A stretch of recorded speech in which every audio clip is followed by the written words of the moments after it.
নমস্কার, আমি বনলতা আপনাদেরকে আমার নতুন আরেকটি ভিডিওতে স্বাগত জানাই। আজ শুক্রবার, তো সকালবেলায় ঘুম থেকে উঠে আমি, মাধুর্যর বাবা আর মাধুর্য হাঁটতে গিয়েছি।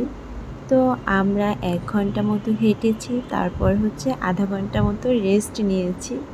এখন যাচ্ছি বাজারে, আর আমাদের বাজারটা বেশিরভাগ দিনই শুক্রবার আর শনিবারই করা হয়। এখন কিন্তু 8টা মতো বাজে। আমরা 6:30 মতো হাঁটতে বের হয়েছিলাম, তারপর রেস্ট করে আমরা বাজারে চলে আসছি। অন্য সব দিন মাধুর্যর বাবা একাই বাজারে আসে। আজকে বললাম আমি আর মাধুর্য তোমার সঙ্গে যাই, তাহলে আমরা একসাথে বাজার করব, অনেকটা ঘোরাও হয়ে যাবে। এই বাজারটা কিন্তু রোডের সাইডের বাজার, তো এটা 11টা নাগাদ থাকে, তারপর বাজারটা ভেঙে যায়। তো এখানে অনেক বড় বড় মাছ ছিল। তো মাধুর্যর বাবা এখানে মাছ দেখছে, আর আমি বললাম তুমি মাছ কেনো, আর আমি মাধুর্যকে ওই পাশ থেকে বড় মাছ দেখিয়ে নিয়ে আসি। মাধুর্য বড় মাছ দেখবে, তো আমি মাধুর্যকে বড় মাছ দেখাতে নিয়ে আসলাম। এখানে অনেক বড় বড় মাছ ছিল, তো আমি বেসিক্যালি এগুলো নিব না, তো মাধুর্যকে দেখানোর জন্য এপাশে আসছি। আর এরই মধ্যে মাধুর্যর বাবাও ওই পাশ থেকে তার পছন্দ মতো ইলিশ মাছ কিনে নিয়েছে। যদিও আমার বাসায় মাছ আছে, আজকে মাছের দরকার ছিল না, তবু বাজারে আসছে তাই সে ইলিশ মাছ নিয়ে নিয়েছে। আর মাধুর্যর বাবার চোখটা সবসময় ইলিশ মাছই আটকায়, তার নাকি আর কোনো মাছ খেতে অতটা ভালো লাগে না, ইলিশ মাছ খেতে যতটা ভালো লাগে। তো আমাদের বাসায় সবসময় ইলিশ মাছটা একটু বেশি খাওয়া হয়, আর মাধুর্যর জন্য সামুদ্রিক মাছটা নেওয়া হয় বেশি, বিশেষ করে কোরাল মাছ, যেটাকে ভেটকি মাছও বলে অনেকে।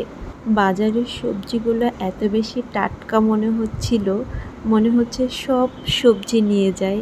আমি না বিয়ের আগে সবজি খেতাম না, আর এখন শুধু সবজি খাই, এত পরিমাণ সবজি খাই মানে কি বলবো, সেটা ধারণার বাইরে যে আমি এত সবজি খাই।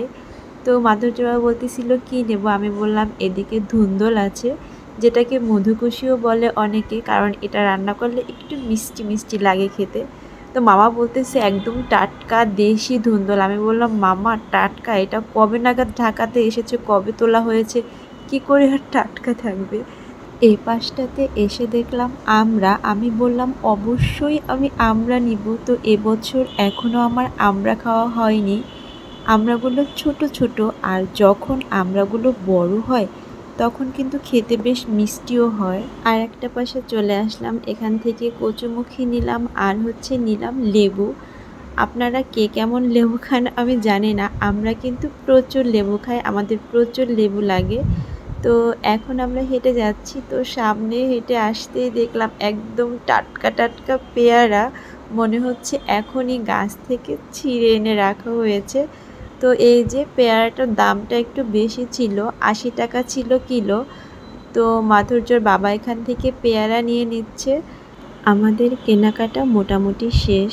তো যেতে যেতে চোখে পড়ল আম, আর আমরা আমের দিনে প্রতিদিনই প্রচুর আম খাই, তো প্রতিদিনই টুকটাক একটু একটু আম নেওয়া হয়। তো আমাদের কেনাকাটা মোটামুটি শেষ, আমরা বাসায় চলে আসছি। আর এই তো অনেক বাজার করেছি, আর মাধুর্য বাজারগুলো ভেতরে নিয়ে রাখছিল। আমার লক্ষ্মী ছেলে, ও আমাকে সব কাজে সাহায্য করে, শুধু একটু দুষ্টামি করে, সেটার লেভেলটা একটু বেশি হয়।